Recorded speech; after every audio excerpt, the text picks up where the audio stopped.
The rain hammered against the windows of our little cottage in the Cotswolds, each drop a tiny drumbeat against the silence that had settled between Bronwyn and me. Alaric, a 46-year-old software engineer, found myself staring into the flickering flames of our fireplace, a pathetic attempt to ward off the chill that had seeped into my bones, a chill far colder than the November weather outside. It had started subtly, almost imperceptibly. Bronwyn, my wife of 20 years, a vibrant artist who filled our home with color and laughter, had begun to withdraw. Her canvases, once bursting with life, now sat blank, accusing me with their emptiness. Her laughter, once a constant melody, had faded to a strained politeness.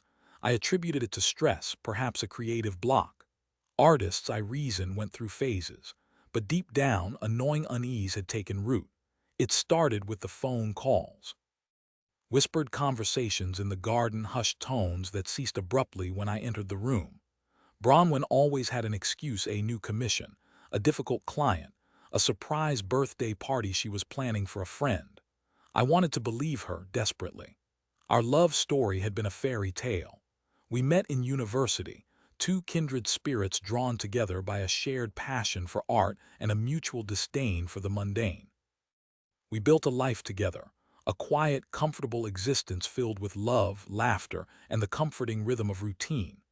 The thought that this could be shattered, that our foundation could be built on sand, was unbearable. Then came the late nights. Bronwyn started attending art classes in a nearby town, claiming they were essential for her professional development. She would return late, exhausted but strangely invigorated, her eyes shining with a light I hadn't seen in years. I would offer to pick her up, but she always refused, insisting on the independence of driving herself. I tried to be supportive, to encourage her artistic pursuits, but each late night chipped away at my trust, leaving me feeling like an outsider in my own home. The first clear sign came unexpectedly. I was working from home one day, buried in lines of code, when the doorbell rang. It was a delivery man with a bouquet of roses, a dozen perfect red roses, the kind Bronwyn always adored. The card read, "To my muse with all my love."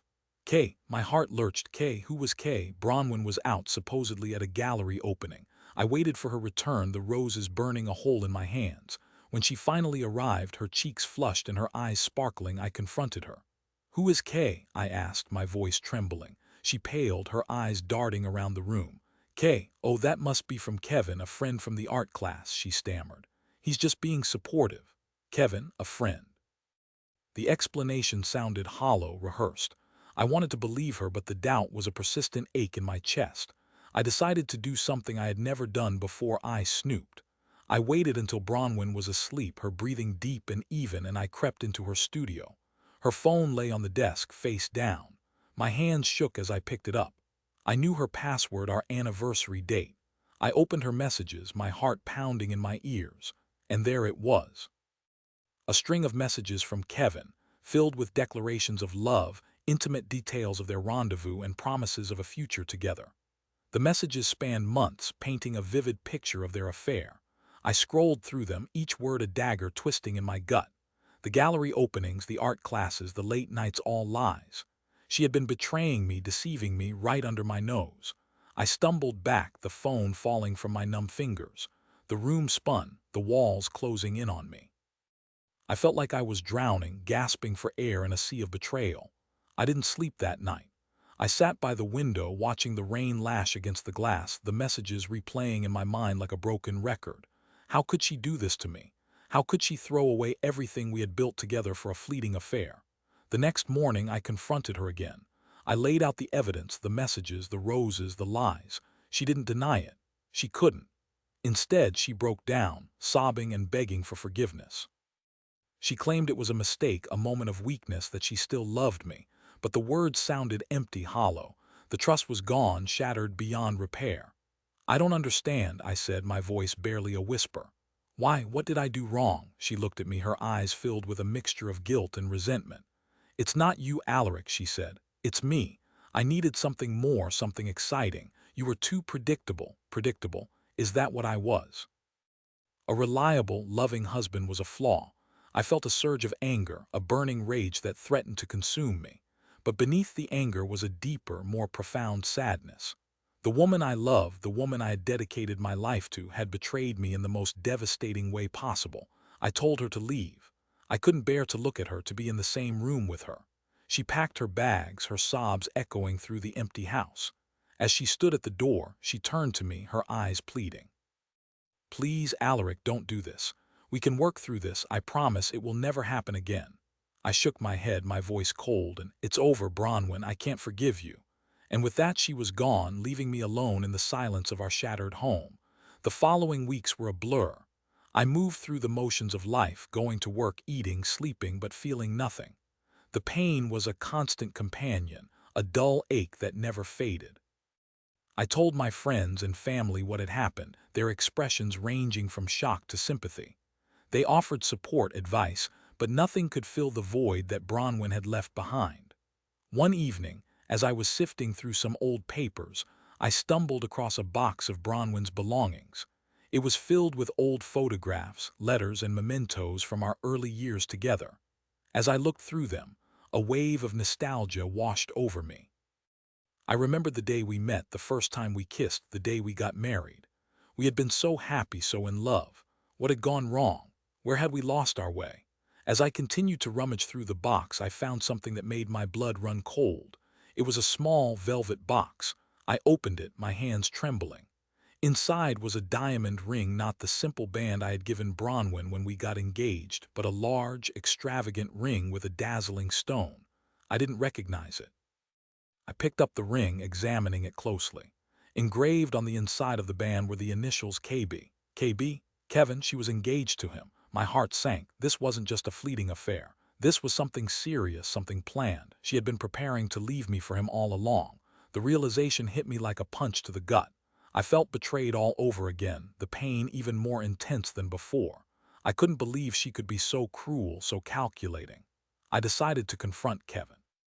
I tracked him down through social media, finding his address in a nearby town. I drove there the next day, my hands gripping the steering wheel so tightly that my knuckles turned white. When I arrived at his house, I parked the car and took a deep breath. I had no idea what I was going to say, what I was going to do. All I knew was that I needed answers. I rang the doorbell, my heart pounding in my chest. The door opened, and there he was, Kevin. He was younger than me, handsome in a smug, self-satisfied way. He looked at me, his eyes widening in surprise. "Alaric," he said, "what are you doing here?" "I want to know why," I said, my voice trembling with anger. "Why did you do this to me? Why did you ruin my marriage?" He smirked. "Ruin your marriage? Your marriage was already ruined." Bronwyn was unhappy. She needed someone who could appreciate her, someone who could give her the excitement she craved. "And you thought you were that someone?" I spat. "Yes," he said, his voice arrogant. "And I was right. She loves me. She's going to marry me." I held up the ring. "Is this what you gave her?" His face paled. "Where did you get that?" "It doesn't matter," I said. "What matters is that you're a home wrecker, a pathetic excuse for a man. You preyed on my wife knowing that she was vulnerable. You're a coward." He stepped forward, his fists clenched. "You want to fight? Is that what you want?" I shook my head. "I'm not going to waste my time fighting you. You're not worth it." I turned to leave, but then I stopped. "Just so you know," I said, "Bronwyn is going to regret this. She's going to realize that she made a mistake, and when she does, I won't be there to pick up the pieces." I walked away, leaving him standing on the doorstep, his face a mask of anger and confusion. As I drove home, I felt a sense of closure.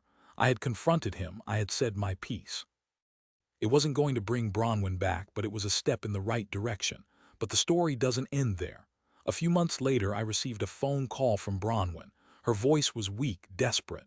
"Alaric," she said, "I need your help. Kevin left me. He ran off with another woman. I have nothing." I felt a pang of sympathy for her, but it was quickly replaced by a sense of cold satisfaction. She had made her bed, now she had to lie in it. "I'm sorry, Bronwyn," I said. "But I can't help you. You made your choice. You have to live with the consequences." I hung up the phone, feeling a strange mix of emotions, sadness, anger, and a sense of justice. She had hurt me deeply, but she was now paying the price for her betrayal. A few years have passed since then. I've moved on with my life. I've found happiness again, in a new relationship with a woman who values loyalty and honesty. Bronwyn, on the other hand, is still struggling. She's working as a waitress in a small town, barely making ends meet. She's alone, bitter, and full of regret. Sometimes I think about her and wonder if she ever thinks about me, if she ever regrets her decision to throw away our life together for a fleeting moment of excitement. I don't know if she does, and frankly, I don't care. I've learned that some people are just not worth fighting for. Some people are destined to make mistakes, and those mistakes will ultimately define them. Bronwyn made her choice, and she has to live with the consequences. As for me, I'm grateful to be free of her lies and deception. I'm grateful to have found happiness again, even after such a devastating betrayal. And I'm grateful to have learned a valuable lesson about the importance of trust, loyalty, and honesty in a relationship. I've started painting again, something I had abandoned in the wake of Bronwyn's betrayal. It turns out, processing that pain helped unleash a new, raw creativity inside me. My art has become more profound, more meaningful. In the end, her betrayal, while excruciating, pushed me towards a path of self-discovery and healing. I'm not defined by what happened to me, but by how I chose to rise above it. That's my story, a tale of betrayal, heartbreak, and ultimately, redemption. It's a reminder that even in the darkest of times, there is always hope for a brighter future. And to those of you who are facing similar situations, remember that you are not alone. Your strength lies in your ability to forgive, to learn, and to move forward. Never let the actions of others define your worth, and always remember that you deserve to be happy. This is Alaric signing off.